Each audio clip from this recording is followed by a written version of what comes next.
Tamo aí, hein? Sabadão na área, dia 1º de agosto, dia de jogo. Olha, o Juventude tá...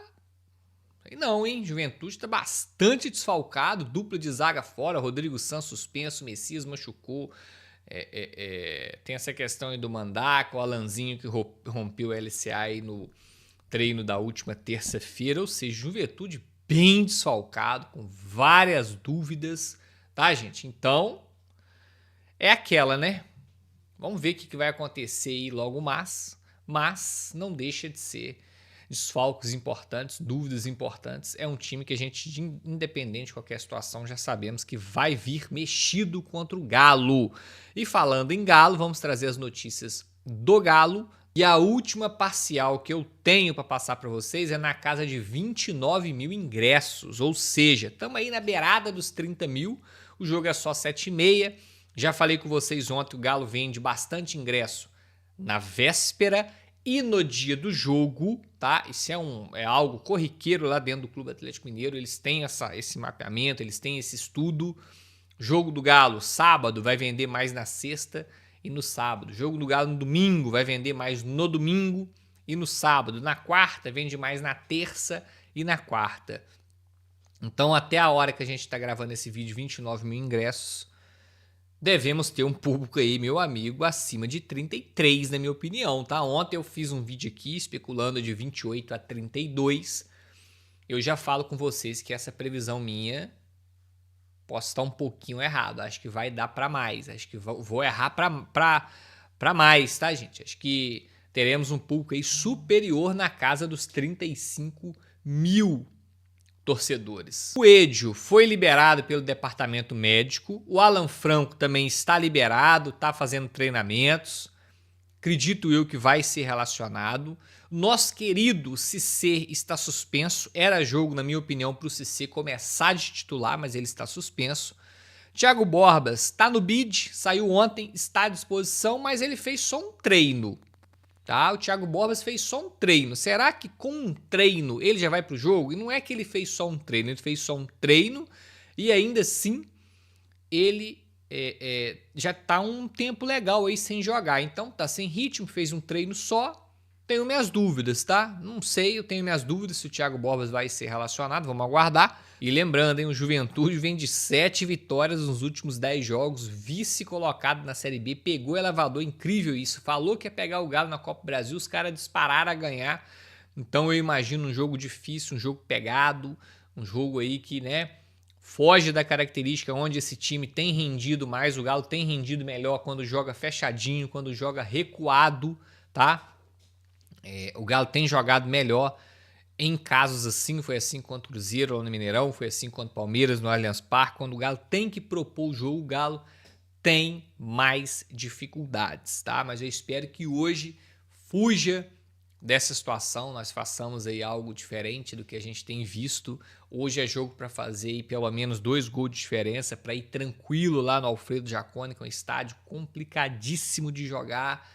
O sul do país está enfrentando aí uma onda de frio, isso aí também dificulta para a gente, eles estão mais acostumados do que nós, então tomara que tenhamos, mais uma vez aí, como eu vou falar, um público aí na casa de 33 para cima, 33, 34, 35, arena mais cheia, o Galo correspondendo às nossas expectativas, fazendo um bom jogo, vencendo a partida, né?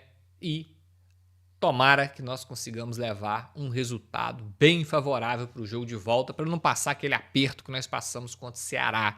E lembrando, Copa do Brasil é grana, tá, gente? Cada fase que passa é uma grana boa entrando no clube, mas é isso. Copa do Brasil, a milionária Copa do Brasil, Galo de olho em uma vaga às quartas de final e vai ter que fazer o seu papel hoje, o dever de casa, para ter uma tranquilidade. Na terça-feira, os jogos ficaram próximos. Essa foi a ideia da CBF. Colocar neste fim de semana os jogos de ida e no meio de semana seguinte os jogos de volta. Na terça-feira o Galo em Caxias do Sul, lá no estádio Alfredo Jaconi, para pegar o Juventude aí decidindo a vaga na casa do adversário. Então hoje fundamental o apoio da massa atleticana para o Atlético sair na frente desse duelo. O caminho pode ser um pouco mais tranquilo se o Galo conseguir uma boa vitória. Hoje, então, teremos um público maior do que foi aquele da volta, quando o Atlético recebeu o Bahia. E estivemos lá, né, Pedro? Numa terça-feira à noite. Hoje, sabadão, o Galo ganhou do Palmeiras no último jogo, mata-mata. O torcedor gosta desse tipo de torneio. Mata-mata acaba tendo mais emoção, né? E é um jogo com uma característica diferente. Primeiro porque é um jogo de Copa. Então o aspecto psicológico ele é muito mais presente, muito mais forte, até porque o Galo precisa avançar para poder fazer valer esse favoritismo. E eu acredito que o Juventude vai ser ainda uma experiência em que o Atlético vai precisar ser mais criativo ainda do que foi contra o Bahia, né? O primeiro jogo do Galo após a parada da Copa foi na Arena MRV contra o Bahia e uma primeira etapa, principalmente talvez ali os 20, 25 primeiros minutos de amplo domínio, né? De amplo domínio, de muita criação, algumas chances desperdiçadas, né? E aí entra essa colocação que você fez. Só que hoje, a chance criada, ela é muito mais valiosa. Porque o Juventude, com certeza, terá uma estratégia de estar ainda mais fechado do que aquele Bahia, que tecnicamente é muito superior ao Juventude. E em determinado momento da primeira etapa, ainda com placar em 0-0, começou a se soltar. E a criar dificuldades para o Atlético, que faz o gol no final da primeira etapa, mas acaba sofrendo um empate na segunda etapa. Então, é um jogo desafiador, porque as grandes exibições do Atlético do Barba, isso não é uma crítica, é só uma constatação e uma maneira, né? O Atlético, ele se dá bem contra os grandes adversários. O Galo acaba de vir de um grande jogo contra o Palmeiras. O Atlético bateu o Cruzeiro com propriedade no Mineirão lotado, sem o mando do campo, com uma estratégia de um futebol reativo, de um futebol coletivo. Hoje, esse futebol coletivo ele vai ser fundamental, mas o Atlético, eu acredito, terá muito pouca chance de apresentar um futebol reativo. Vai precisar de um futebol criativo. E aí precisa muito de Vitor Hugo, precisa muito de Bernard, precisa muito de Coelho, que não é um cara muito da criação, um cara da velocidade, da intensidade, mas que é uma boa opção, e até do Maicon, né? Porque o Maicon é um volante com qualidade de meia. Que tem, Pedro, inclusive, uma... O Juventude, na Série B, ocupa o 15º lugar na tabela dos visitantes, jogos fora de casa. É o 15º colocado, tem só 9 pontos, tem só 2 vitórias fora de casa no contexto de Série B, que são times, obviamente, muito mais fracos que o Atlético, ou seja, o Atlético se coloca como um grande favorito hoje dentro da Arena MRV. Mas se você faz a classificação apenas como mandante, adivinha quem é o melhor mandante da Série B? O Juventude. O Juventude. O danado do Juventude. Exatamente. Então, jogar lá em Caxias do Sul tem esse componente a mais. É difícil, é um estádio acanhado, né, Cláudio? Sim. A torcida faz barulho, tem a questão climática, tem a neblina, né? Parece que nos dias desses jogos, assim, tudo fica mais difícil. Então, hoje é um jogo pro Atlético, assim, se fizer 1, se fizer 2, se puder fazer 6 gols, que faça. 7 gols, que faça. Porque acho que nenhum gol vai ser a mais, né? Tudo que o Atlético puder se preparar e se resguardar, pensando até também o desgaste físico, né? É uma semana importante, porque é uma semana de Copa do Brasil, de Brasileirão, e depois já é o Bragantino pela Copa Sul-Americana. Então, o quanto mais o Atlético puder resolver hoje em casa, melhor. E acho que o grande desafio do Atlético é isso que o Simões colocou. É enfrentar um time pior que ele e ter a responsabilidade e a necessidade de controlar o jogo, de ser impositivo, dele criar os espaços, dele criar as chances, não deixar com que o adversário te dê um espaço, o adversário te dê uma chance. Contra o Palmeiras, por exemplo, faz o primeiro gol num erro do Carlos Miguel, e o Atlético não tem nada a ver com isso, o Vitor Hugo estava bem posicionado, e faz um segundo gol de um contra-ataque de manual no momento em que o Palmeiras estava todo lá na frente. Esse cenário o Atlético não vai encontrar dentro da Arena MRV. Vai encontrar um cenário em que ele tem que se precaver dos contra-ataques, porque é assim que o Juventude consegue fazer os seus gols fora de casa, quando consegue, e ele propor o jogo, né? Ele encurralar o adversário, ele se postar no campo ofensivo e, obviamente, criar volume de jogo e aproveitar bem a chance. É um jogo de paciência até pra torcida também, Com né? certeza. E um jogo pra ter a paciência, entender o momento e não deixar a peteca cair, né? Porque quanto também mais... Até se a gente for recordar do que fez o Juventude chegar até as oitavas, os duelos contra o São Paulo, Juventude jogou fechadinho lá no Morumbi, tentou, vamos assim, foi pra estratégia do o menor dano possível, né? Perdeu só de 1-0 numa partida em que o São Paulo desperdiçou um caminhão de gols, teve pênalti perdido inclusive com o Caleri, né? E ficava naquela questão, não, esses gols não vão fazer falta, porque obviamente São Paulo era favorito no confronto, tinha mais qualidade, e é o mesmo cenário agora relação Atlético e Juventude, então não pode cometer o mesmo erro que o São Paulo cometeu anteriormente, é fazer um bom saldo de gols hoje na Arena MRV, é evitar que o Juventude faça sequer um gol, porque isso de alguma forma mantém o adversário vivo no duelo, né? Mantém uma expectativa, uma esperança. Então, tentar ser um time eficiente, vai precisar ser um Atlético com paciência, com criatividade, porque o Juventude, obviamente, né?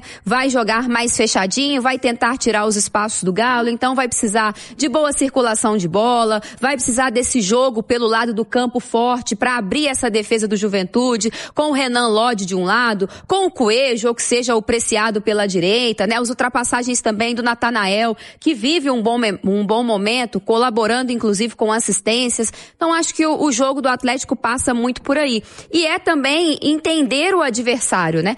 O Atlético tem que fazer valer o seu favoritismo, mas ciente que do outro lado tem um time que também quer vencer, que também quer embolsar esses 4 milhões, ainda que não tenha uma ambição de título, o Juventude quer ir o mais longe possível e chega num bom momento, porque nos últimos 5 jogos de Série B tem só uma derrota. Então vai tentar fazer valer esse momento positivo também na Copa do Brasil. Mas eu vejo o Atlético favorito nos 2 jogos. Mas hoje, principalmente, tem que ganhar. Sinal eletrônico marcando. Né? Porque quanto também mais hostil for o ambiente da Arena MRV, mais fácil vai ser pro Atlético fazer os seus gols. E o Coelho foi liberado ontem pelo departamento médico, a expectativa é que esteja em campo hoje. E olhando a participação de gols no Atlético, ele é o líder, viu? Porque o Coelho tem 3 gols na temporada e 6 assistências. Então ele já participou de 9 gols do Atlético até aqui no ano, seguido do Bernard, né, que tem 8 participações, 5 gols e 3 assistências, e o Cassierra, que é o cara para fazer o gol nos últimos jogos aí vem desperdiçando, mas hoje vai ser importante pro Cassierra quebrar essa casca aí, fazer gol importante de mata-mata. O Cassierra tem 5 gols e 2 assistências, portanto já participou de 7 gols na temporada. E dependendo do cenário de jogo, a gente já falou disso em outras oportunidades, o Cassierra e o Thiago Borbas, eles têm características complementares para estarem os dois no campo ao mesmo tempo. É claro que a gente está falando de um jogador que acabou de chegar, que estava de férias, vai estar um pouquinho sem ritmo, ele deve ter feito o quê? Uma atividade ali junto, está conhecendo ainda o grupo e o próprio Cassierra, mas vamos pensar, uma situação de jogo em que o Atlético, né, precisa de mais força no seu ataque, precisa fazer o seu placar, jogando dentro de casa, o Cassierra é um cara de maior movimentação, né? Então ele ajuda de alguma forma a criar também as jogadas, porque ele não fica só esperando receber a bola, enquanto o Thiago Borbas é um cara mais posicional dentro da pequena área. Então se você opta em algum momento por ter os dois, você coloca mais peso para atacar e você vai ter um cara que tá sempre buscando ali um rebote, ele tá sempre bem posicionado, ele tá sempre brigando com os zagueiros. Então o Cassierra abre um espaço, tabela ali com o Vitor Hugo, com o Bernard que seja, e vai ter um cara lá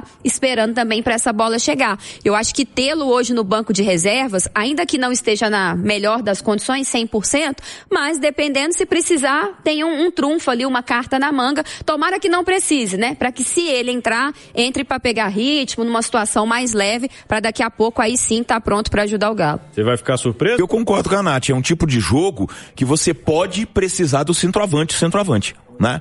O Cassierra é o cara realmente de mais movimentação e o Thiago Borbas é o cara de área. O cara que prende zagueiro, o cara que briga com o zagueiro, que é da bola aérea.